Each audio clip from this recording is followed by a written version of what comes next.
That was awesome. Let's give them some more love.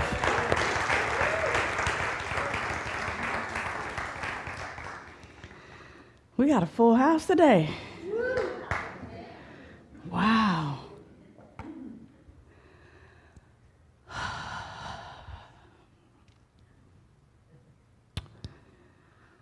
Sometimes I pretend to be happy when in fact I'm really sad.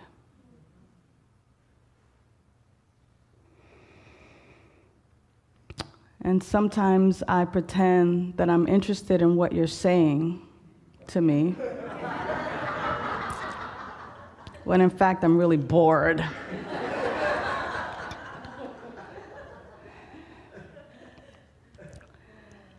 And sometimes I am afraid, and I pretend to be courageous and unbothered. I like playing that game. It's called Sometimes I Pretend, when in fact I wonder what you might say being vulnerable. I wonder if any of you have something that you want to share with the community.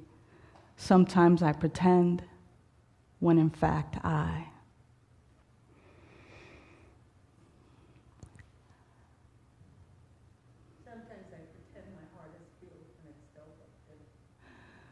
Sometimes I pretend my heart is healed when it's still broken. Thank you. And we're talking about vulnerability. We're talking about the strength that it takes to be vulnerable. Like Marjorie was vulnerable a few moments ago. Like I've been vulnerable. Like Bertha has been vulnerable. What prevents us from being vulnerable? How other people see me. Fear of disapproval. Fear of disapproval. Fear that it can't change. Fear that it can't change. Shame. Pride. Guilt. Pride. Fear of being labeled. Fear of being labeled. And there was one more over here. Yeah. Fear of it negatively impacting others. Barbara. No, I just pointed to her. Yeah, perfect. Thank you. All right, we've got one more over here. Fear of really being known. Fear of really being known. Fear of being rejected. Fear of rejection. Fear of being misunderstood. Being misunderstood. Wow.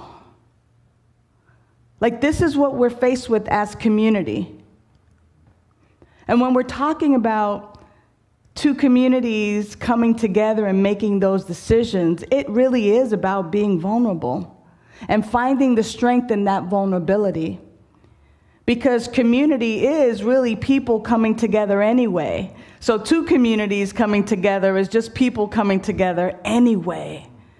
But if we're afraid to speak about the fears, if we're afraid to be vulnerable, if I am afraid to be authentically me, how do I really get to know who you are?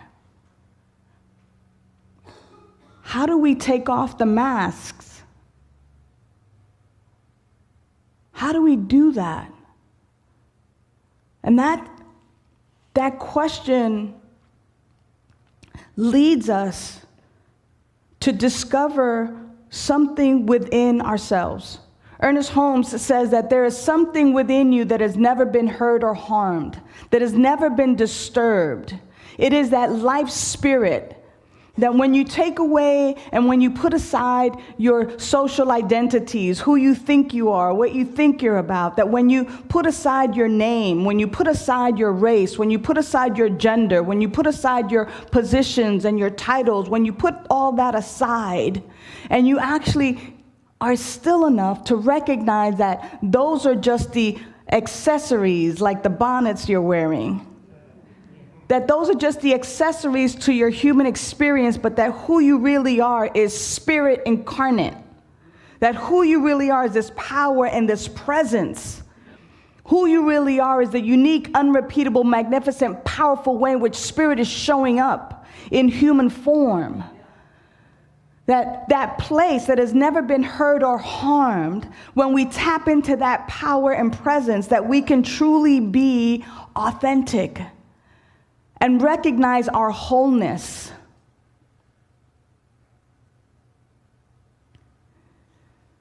I'm wondering how many of you and how many of us can actually stand before ourselves and maybe before others and say, this is my life. Here's what I've done. Here's what I haven't done. Here's how I've shown up, how I haven't shown up.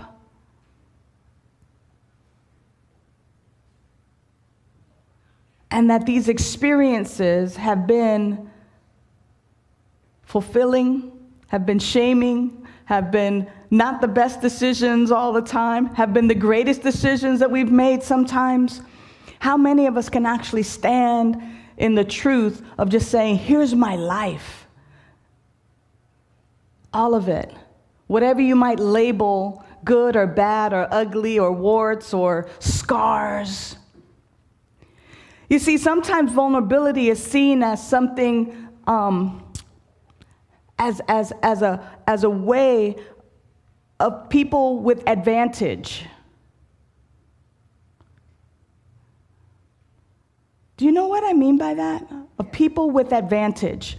That in our world, here at least in the U.S., that our society values some people more than they value other people. And if you walk on that side of advantage, yeah, I'm going to go here. If you walk on that side of advantage, it might be easy to be vulnerable because you're walking on the side of advantage. But if you're walking and living and having your being in the side where your life is not valued as much because of all of these social constructs, it's a little more difficult to be vulnerable. It's a little more difficult to say, I don't like that, or here's who I really am. Why? Because it's unsafe. It's not the status quo. A great example of that might be, here in the U.S., the religion of choice is Christianity. And so growing up as Jehovah's Witness when I was a child and not celebrating Easter, not celebrating Christmas, it was really difficult for me to actually be authentic and be vulnerable and go, well, we don't celebrate birthdays.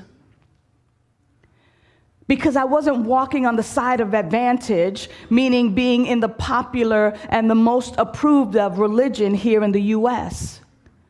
And the same is going to be with our sex and our gender and our class and our race and our orientation and our national status. That sometimes we elevate some and put aside others. And what must it be like to walk on that side of the fence and try to be vulnerable when already people are starting off in a very vulnerable position? And so as spiritual people, especially in a movement that is not a religion, but in fact a philosophy and a way of life, our Science of Mind philosophy speaks to wholeness. And it speaks to this idea of inclusion, even though in God there is no inclusion or exclusion. Oh, by the way, there is just the allness that God is. God doesn't include or exclude. Spirit is all there is. Therefore, everything is the unique and unrepeatable way that Spirit expresses. And so as spiritual people, it is incumbent upon us to roll away the stone that blocks us from the light, the spirit, the sunlight of the spirit that blocks us from life itself. It is incumbent upon us to resurrect, to come back to life and recognize that we are indeed one. And that we get to value and celebrate the differences. That we get to honor and actually praise and celebrate how people who might be way different than us, how they express, and actually dare to say, look at God. Look at God. Do you think it's easy for a drag queen or a transgender to step out of the status quo and perform or simply live? No. But that is God expressing, and we get to go look at God expressing in all of its glory. Instead of saying, whoa, that person's way confused, not my children, I don't want my kids. It is incumbent upon us to actually stretch and roll away that stone of doubt, of fear, that something is going to happen. What's going to happen other than God expressing itself? What's going to happen other than spirit recognizing spirit? What is it for us to see someone experiencing homelessness and go, look at God? Instead of, what pity. I wish I could do. No, look at God. Look at the way spirit is expressing. Look how resilient life is as that person. That is me. That person, that life, that force is in that person just like it's in me. When we look at someone who's brokenhearted, when we look at someone with illness, instead of going, how sad, how pitiful. Look at spirit. Look at God expressing, allowing ourselves to be vulnerable, allowing that strength to show up in, through, and as us. Fear is the number one killer of vulnerability. Because if I'm afraid that you're going to judge me and I'm not going to be myself, who are you going to meet? You're not going to meet me. You're going to meet the fake sunshine. I can't live like that anymore. We cannot afford to live that way anymore. The other killer of authenticity, of vulnerability, is uncertainty. I don't know what's going to happen if I do this, but I got to do it anyway. I get to face it and recover. Not, I get to face it till I make it. I know a lot of times you hear fake it till you make it. No, stop faking. Stop faking. It's not about faking anything. It's about facing it. This is how I feel today. This is what I like. This is what I don't like. Why must we pretend? I'd rather hear from my friend. I can call up my friend and go, hey, I called you 3 times. What's up? Are you okay? I haven't heard back from you. And, people like to be polite. Oh, I didn't get your message. Oh, I meant to call you. I'd rather hear, yo, life is in session. I thought about it, but I didn't. I got busy. And, I love you, but I got busy. And that's just the way it is. It's not personal. It's life. How many times have you not called somebody back and made some silly excuse? Stop lying. Let me wag my finger when I do that. We weren't taught to lie. What if we're vulnerable enough to say, hey, how about when you get a gift and you don't like it? You know, the one that end up in the white elephant the next year. What if we were vulnerable enough to say, thank you, and it's not for me. I don't like it. I would prefer this the next time. I know, it sounds difficult, right? It's like, ooh, how rude. You know, we start judging each other, how rude, you know? But I'm saying thank you. Like, I appreciate that you went out of your way to get me a gift. It means a lot to me. And for next time, here's what I would prefer. Like, I don't wear bonnets. Just saying. Right? And guess what? Next year, you don't get me a bonnet.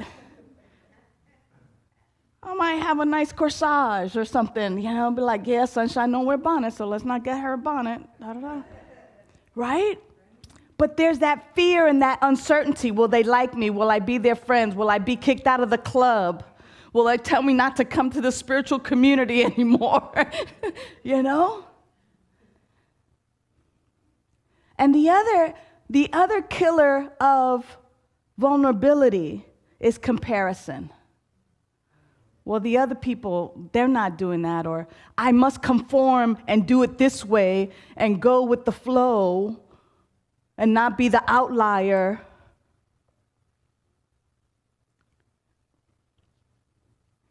Because I want to fit in.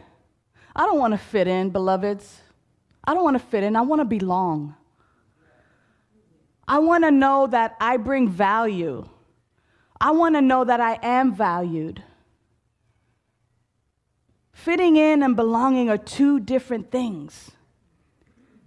And that's why I speak loudly about building and cultivating a love-minded community. We could be like-minded. That's all the same. But love makes room for all of it, the wholeness of spirit. The wholeness, which is sometimes the stuff we don't necessarily agree with, but I love you enough. There is room for you here. There is a seat for you here. You belong. We celebrate that difference. We recognize it. You know, this weekend and this time where our world is looking at Easter, looking at Passover, looking at Ramadan, you know, even Jehovah's Witnesses celebrating Passover. This only happens every 33 years, where all three of those holidays are upon us at the same time. I don't think it's a coincidence that the world is reflecting upon itself, that we're looking to roll away the stone, that we're looking at a new life, that we're looking at new meaning, that we're looking at letting go of that which is dying off and taking on something new. Now, I hope that my words have comforted the afflicted and afflicted the comfortable. Because unless we are rubbed the wrong way, unless we are kind of moved out of our comfort level for a moment, there is no opportunity for growth. And so my invitation, beloveds, is to stop pretending, unless, of course, we're with our youth at a tea party.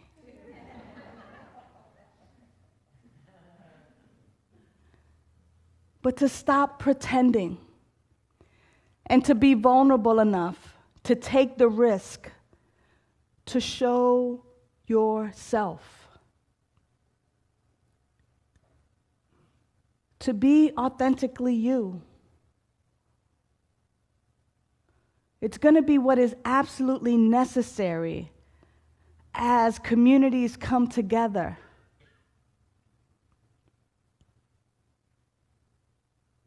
going to be what's necessary in order for you to live your best life. I was taught to be a good little kid. I remember telling Miss Flaherty, I ain't going to be a chatterbox no more. And I wanted to people please so bad, but I was just talking and talking and talking. No wonder I became a minister.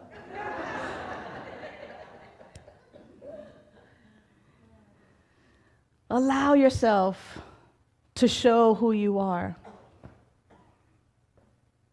Scars, pains, joys, crazy thoughts, and all.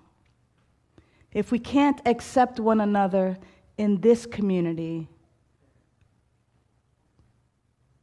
then where are we to be? Don't fake it till you make it. Face it. Be you.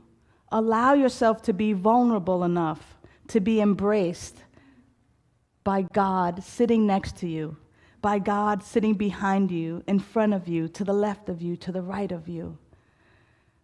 When people are vulnerable with you, beloveds, just say to yourself, look at God. Look at Spirit. Look at. How beautiful and magnificent and flamboyant and kooky and wonderful and weird and quirky. How wonderful it is to behold the variety, the difference, the glory, the splendor of God as each and every person before us. As you celebrate this holiday season, I invite you to be vulnerable and to show off your strength. It is so, and now it is. Thank you.